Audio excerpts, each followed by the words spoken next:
샬롬 유선생의 구속사 천국열차 유도수 목사님의 신구약 성경 파노라마를 낭독하는 시간입니다.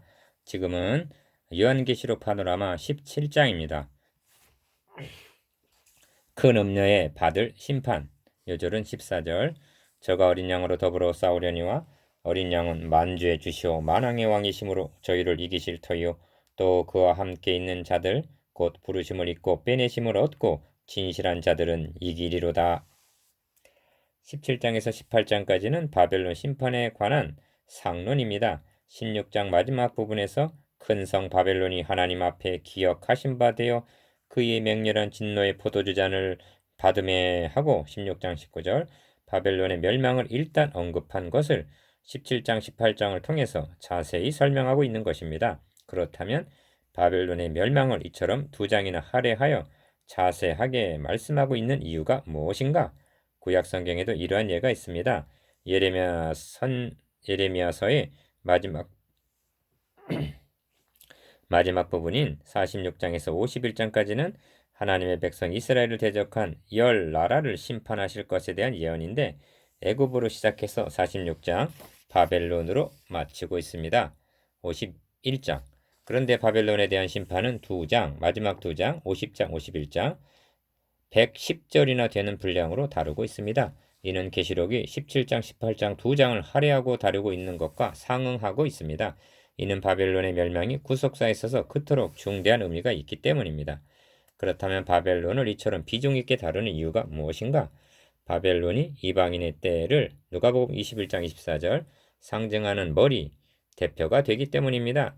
예루살렘이 전에도 여러 번 공격을 당했으나 성전이 불타버리도록 짓밟히기는 바벨론에 의한 것이 처음입니다. 이는 거룩한 곳이 이방인에게 짓밟힌즉 이방인의 때가 시작된 것으로 보아야만 합니다. 그 후로 이방인의 종주국은 바벨론, 다음이 바사, 다음이 헬라, 마지막이 로마로 바뀌었어도 영적으로 보면 이는 여전히 바벨론이라 할 수가 있었던 것입니다. 그러므로 계시록에서 말씀하고 있는 바벨론이란 이러한 당시로는 로마를 상징하는 것입니다. 그러므로 바벨론을 심판한다는 것은 원수를 보응하는 것이요 바벨론이 무너졌다는 것은 거룩한 곳을 짓밟고 있던 11장 2절 이방인의 때가 끝났음을 의미하는 것이 되는 것입니다. 그러므로 바벨론 심판에도 과거, 현재, 미래적인 의미가 적용된다 하겠습니다. 그러므로 과거 로마와 종말에 있을 바벨론에만 관심을 기울일 것이 아니라 현재 바벨론은 무엇인가에 대한 인식이 필요하다는 말씀입니다. 이를 세 단원으로 나누어 상고하겠습니다. 첫째 단은 1절에서 6절 심판받아야 할 이유, 둘째 단은 7절에서 14절 음녀와 짐승의 관계, 셋째 단은 15절에서 18절 음녀의 멸망, 첫째 단은 1절에서 6절 심판받아야 할 이유, 또 일곱 대접을 가진 일곱 천사 중 하나가 내게 말하여 가로되 이리 오라 많은 물 위에 앉은 큰 음녀에 받을 심판을 너에게 보이리라. 1절 1. 또 일곱 대접을 가진 일곱 천사 중 하나가 1절 상반절 요한에게 말했다고 합니다. 그냥 천사라 하지 않고 일곱 대접 재앙을 쏟은 천사 중 하나라고 설명하고 있는 것은 17장이 16장 17절에서 21절에 대한 바벨론 멸망에 대한 상론임을 나타내기 위해서입니다. 이 많은 무리에 앉은 큰 음녀에 받을 심판을 너에게 보이리라 합니다. 1절 하반절 기억 여기서 큰 음녀는 바벨론 5절 곧 로마를 가리키는 말인데 니은 많은 무리에 앉았다는 것을 15절에서 설명하여 주기를 너가 본 바 음녀에 앉은 물은 백성과 무리와 열국과 방언들이라고 말씀합니다. 이는 바벨론 곧 로마가 열국 위에 군림하고 있는 종주국 노릇을 하고 있음을 나타내는 묘사입니다. 그래서 5절에서는 그 이름을 큰 바벨론이라 땅의 음녀들과 가증한 것들의 어미라고 말씀하는 것입니다. 3.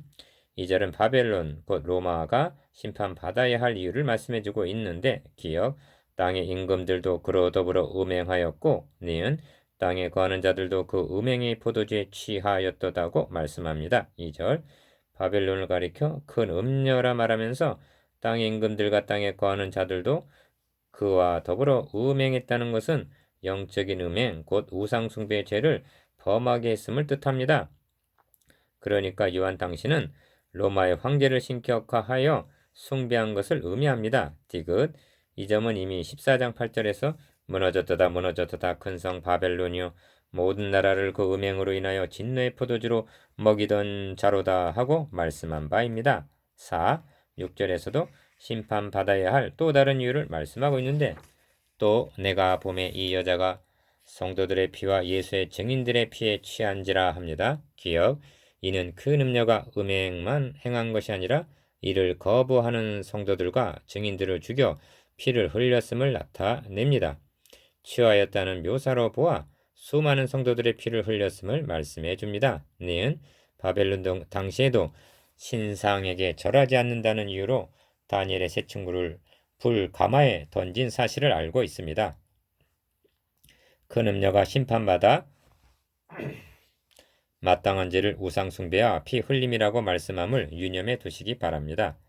5. 왜냐하면 이 두 가지 죄상이 여자가 붉은 빛 짐승을 탔다는 3절 이미지로 나타내고 있기 때문입니다. 기억. 이를 공식으로 나타내면 큰 음녀 더하기 붉은 빛 짐승은 사탄의 하수인 로마라 할 수가 있습니다. 니은 이를 풀어서 말하면 큰 음녀는 바벨론 곧 로마의 상징이요 짐승은 13장 1절에 등장하는 저 그리스도로 로마 황제를 가리키는 것입니다. 디귿.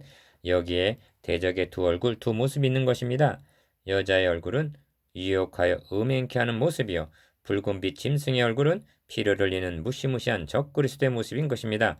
여자의 유혹은 황제 숭배라는 배교로 나타나고 적 그리스도의 박해는 순교로 나타나게 되는 것입니다. 리을.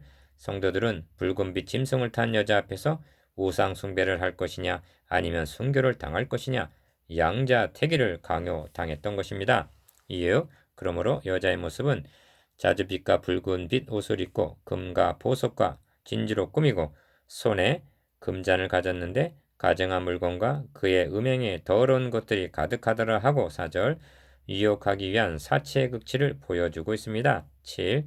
반면 짐승의 모습은 그 짐승의 몸에 참난된 이름들이 가득하고 7머리 10뿔이 있으며 하고 3절 막강한 권세 10뿔을 가지고 하나님을 모독하는 자로 나타나고 있는 것입니다. 이러한 양면성 유혹과 박해가 있는 대적은 과거와 미래에 가서만 나타나는 것이 아니라 현재에도 성도들이 일상적으로 직면하고 있음을 명심해야만 하는 것입니다. 이상에서 큰 음녀가 누구이며 그가 심판받아야 할 이유가 무엇인가를 살펴보았습니다. 16장 5절에서 7절까지 해서 이렇게 심판하시니 의로우시도다. 선지자들의 피를 흘렸으므로 저희로 피를 마시게 하신 것이 합당하니이다. 심판하시는 것이 참되시고 의로우시도다 한 의미가 더욱 분명해졌다 하겠습니다. 둘째 단원 7절에서 14절 음녀와 짐승의 관계. 천사가 가로되 왜 기여기느냐 내가 여자와 그의 탄 바 7머리와 10뿔 가진 짐승의 비밀을 너에게 이르리라. 7절 1. 8절은 너가 본 짐승은 하고 짐승에 대한 설명입니다. 논란과 이설이 가장 많은 부분에 이르게 된 것입니다. 본문에 들어가기 전에 두 가지 점을 명심해야만 합니다. 첫째는 계시록은 환난 중에 있는 교회들을 위로하고 격려하기 위해서 주어진 말씀인데 도리어 이 지점에서 어려움에 빠지는 어리석음을 범하지 말아야 한다는 점이고 둘째는 그러므로 여기 등장하는 세세한 부분들을 규명하지 못한다고 해서 계시록을 통해서 교회들에게 하시고자 하는 중심 주제를 파악하는 데는 아무런 장애가 되지 않는다는 점입니다. 이 해석이 어려운 것은 우선 복잡하기 때문입니다. 그러므로 이를 단순화시킬 필요가 있습니다. 기억. 문제는 7머리 10뿔 가진 짐승의 비밀을 너에게 이르리라 한 7절 그 짐승의 7머리 10뿔이 무엇이냐 하는 데 있습니다. 니은 이 비밀은 하나이면서 여럿이라는 데 있습니다. 교회가 싸워야 할 대적은 여럿이면서 하나라는 정리가 필요한 것입니다. 이것이 단순화입니다. 디귿 짐승 전체를 말할 때는 하나이지만 7머리 10뿔을 각각 말할 때는 여럿이라는 점입니다. 이를 분별하지 못하게 되면 혼란에 빠지게 되는 것입니다. 리을 여자가 붉은빛 짐승을 탔는데 3절 라고 할 때는 짐승을 하나로 보고 있고 7머리는 7왕이라 10절 10뿔은 10왕이니 하고 12절 부분적으로 말할 때는 짐승이 여럿이 되는 것입니다. 역사적으로 볼 때 짐승, 악한 황제는 많이 있었습니다. 그러나 그 근본은 하나라는 것입니다. 미음. 자, 생각해 보십시다. 짐승의 머리가 7이 아니라 70개면 어떻고 10뿔이 아니라 100뿔이면 어떻습니까? 결국 근본은 하나인 것입니다. 3. 짐승과 그 짐승을 탄 음료도 둘이면서 하나의 공동 운명체요. 짐승과 용도 둘이면서 하나로 보고 있는 것입니다. 이 점이 기억, 용의 모양과 12장 3절, 짐승의 모양이 13장 1절 다 같이 7머리 10뿔을 가진 데서 나타내고 있는데 본장 10절에서는 7머리가 또 7왕이라 하고 여러 왕으로 나타나고 12절에서는 10뿔은 왕이니 하고 여러 왕으로 나타나고 있는 것입니다. 니은 이 점에서 다른 수는 상징적으로 취하면서 7머리 10뿔은 반드시 숫자적으로 취해야만 하느냐 하는 의문을 제기할 수가 있습니다. 그러므로 아무리 복잡하고 많이 등장을 해도 그것은 한 몸에 붙어있는 7머리요 10뿔인 하나라는 사실입니다. 4. 문제는 이 짐승이 독자들에게 어떤 의미가 있느냐 하는 적용입니다. 그러므로 본문에서 가장 중요한 점은 너가 본 짐승은 전에 있었다가 시방은 없으나 장차 무적에게로부터 올라와 멸망으로 들어갈 자라는 8절 말씀에 있는 것입니다. 기억, 이 말을 3번이나 언급하고 있어서 매우 강조적입니다. 8절, 8절, 11절 비밀의 열쇠가 여기에 있다 해도 과언이 아닙니다. 니은 이는 일견 모순같이 들립니다. 왜냐하면 7절에서는 큰 음녀가 그 짐승을 타고 있다고 말하면서 8절에서는 너가 본 짐승은 전에 있었다가 시방은 없으나 라고 말씀하고 있기 때문입니다. 5. 그러므로 이는 논리적인 말이 아니라 원리적인 말씀으로 보아야만 합니다. 기억, 즉 이런 뜻입니다. 주님께서 사탄을 가리켜 이 세상 임금이 쫓겨나리라 요한복음 12장 31절 이 세상 임금이 심판을 받았음이니라 요한복음 16장 11절 라고 하신 대로 사탄은 쫓겨났으며 심판을 받은 것입니다. 그러니까 전에 있었다가 시방은 없게 되었다는 말이 성립이 되는 것입니다. 니은 이는 주님의 죽으심과 다시 살아나심을 통해서 되어진 일인 것입니다. 그럼 어디에 가 있는가? 리을 장차 무적행으로부터 올라와 멸망으로 들어갈 자라고 말씀합니다. 8절 중반절 이 말씀은 20장에서 무적행에 갇혀있던 사탄이 그 후에는 반드시 잠시 놓였다가 20장 3절 불과 유황못에 던지우니 하는 20장 10절 말씀과 부합하고 있습니다. 이윽 그렇다면 결박당했다는 사탄이 어떻게 지금 맹렬히 활동을 하고 있단 말인가? 여기에 영적인 긴장이 있는 것입니다. 기억 주님은 때가 찼고 하나님 나라가 가까웠으니 회개하고 복음을 믿으라고 선포하셨습니다. 마가복음 1장 15절 하나님의 나라는 분명 임하였지만 아직 이르지는 않았습니다. 니은 주님은 내가 하나님의 성령을 힘입어 귀신을 쫓아내는 것이면 하나님의 나라가 이미 너희에게 임하였느니라. 마태복음 12장 28절 세상에서 너희가 환난을 당하나 담대하라 내가 세상을 이겼노라 말씀하셨습니다. 요한복음 16장 33절 디귿 사탄을 이기신 주님은 승천하셔서 하나님 우편 보좌에 앉아 계시나 동시에 세상 끝날까지 우리와 항상 함께 계시는 것입니다. 마태복음 28장 20절 리을 그러므로 사탄은 패하여 결박당한 것이 분명하지만 때가 얼마 남지 않은 것을 알고 오는 사자같이 두루 다니며 삼킬 자를 찾는다는 베드로전서 5장 8절 말씀도 성립이 되는 것입니다. 영의 일은 인간의 이성의 잣대로는 잴 수가 없는 것입니다. 7.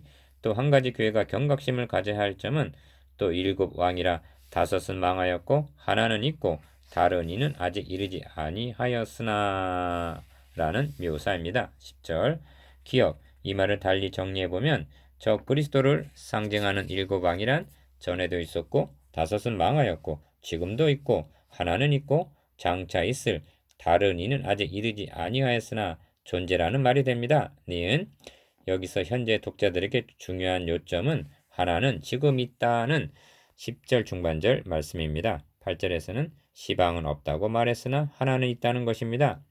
이는 요한 당시 로마 황제 위에 앉아 있는 재임 중의 어느 왕을 가리키는 말일 것입니다. 디귿 그런데 요한 당시만이 아니라 어느 시대나 하나는 있다는 사실입니다. 적그리스도의 위가 비어있는 때란 없다는 말씀입니다. 8. 17장을 통해서 교회들에게 하시고자 하는 중심적인 말씀은 결론과 같은 14절이라 할 수가 있습니다. 기억 저희가 어린 양으로 더불어 싸우려니와 합니다. 14절 상반절. 저 그리스도가 어린 양으로 더불어 싸운다는 것이 종말에만 있을 일이겠습니까? 니은 과거에도 있었습니다.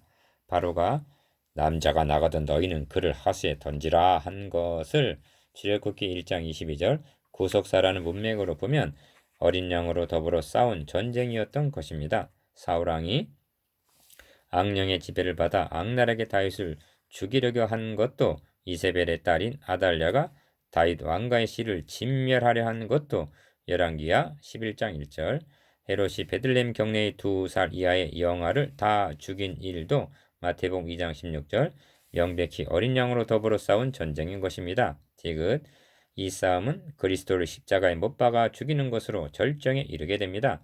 주님이 부활 승천하신 이후에도 교회를 박해한 것은 다름 아닌 어린 양으로 더불어 싸운 전쟁이었던 것입니다. 주님은 교회를 잔멸하려는 사울을 향해 어찌하여 너가 나를 핍박하느냐 하셨습니다. 9. 어린 양은 만주의 주시어 만왕의 왕이심으로 저희를 이기실 터이요 합니다. 14절 중반절 기억 어찌하여 주님을 만왕의 왕이시라고 말씀하는가? 17장에 많은 왕들이 등장하기 때문입니다. 제 아무리 많이 등장한다 하여도 우리 주님은 그들을 주관하시는 만주의 주시오 만왕의 왕이심으로 저희를 이기신다는 말씀입니다. 니은 주님의 승리로 말미암아 또 그와 함께 있는 자들 곧 부르심을 입고 빼내심을 얻고 진실한 자들은 이기리로다 합니다. 14절 하반절 이들이 승리할 수 있는 것은 첫째가 하나님의 선수적인 은혜인 택하심과 부르심에 있고 둘째로 진실한 자들이라 한 믿음인 것입니다. 10. 계시록에서 가장 논란이 많은 이 부분은 이 정도로 정리하고 넘어가도록 하겠습니다.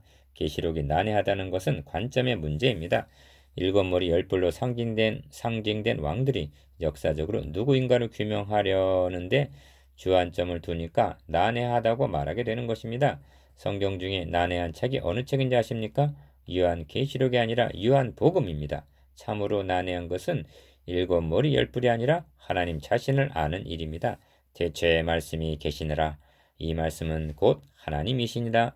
요한복음 1장 1절 나와 아버지는 하나이니라. 요한복음 10장 30절 나를 본 자는 아버지를 보았거늘 어찌하여 아버지를 보이라 하느냐. 요한복음 14장 9절 얼마나 어렵습니까? 그리고 누구를 아는 것이 더욱 중요합니까? 그래서 바울은 지혜와 계시의 정신을 주사 하나님을 알게 해달라고 구했던 것입니다.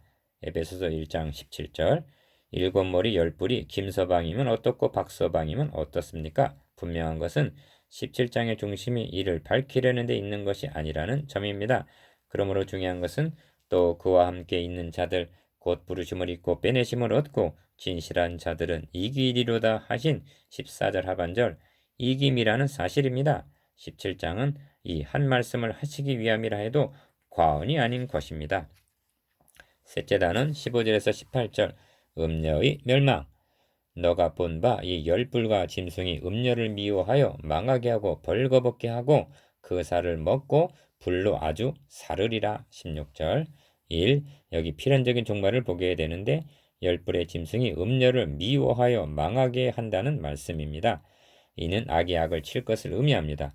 다니엘서 4장에 보면 느부갓네살 왕이 이 큰 바벨론은 내가 능력과 권세로 건설하여 나의 도성을 삼고 이것으로 내 위엄의 영광을 나타낸 것이 아니냐 하고 자고할 때 하늘에서 소리가 나기를 느부갓네살 왕아 너에게 말하노니 나라의 위가 너에게서 떠났느니라. 너가 사람에게 쫓겨나서 들짐승과 함께 거하며 소처럼 풀을 먹을 것이요 하신 말씀이 있습니다. 다니엘 4장 28절에서 33절 네로 왕도 원로원에 의해서 쫓겨났습니다. 이 하나님이 자기 뜻대로 할 마음을 저에게 주사 한 뜻을 이루게 하시고 저희 나라를 그 짐승에게 주게 하시되 하나님의 말씀이 응하기까지 하심이니라 합니다. 17절 기억 하나님의 말씀이 응하기까지라고 말씀하고 있는데 다니엘서에서는 하나님의 뜻대로를 절대적으로 강조하고 있습니다. 지극히 높으신 자가 인간 나라를 다스리시며 자기의 뜻대로 그것을 누구에게든지 주시는 줄을 알기까지 이르리라 하고 세 번이나 강조하고 있습니다. 다니엘 4장 32절 17절, 25절. 니은 17장에 등장한 왕들도 하나님의 정하신 때와 뜻에 따라 일어나기도 하고 폐하여지게도 될 것이라는 사실입니다. 3. 이제 분명한 것은 붉은 빛 짐승을 탄 음녀는 전에도 있었고 지금도 있으며 앞으로도 일어날 것이라는 점입니다. 구약시대에 등장했던 바로 느부갓네살, 안티오코스 에피파네스, 그리고 유한 당시의 네로 도미시안 등은 모두가 다 짐승들임이 분명합니다. 그리고 이제도 적그리스도는 활동하고 있음을 분별력을 가지고 주시해야 할 것입니다.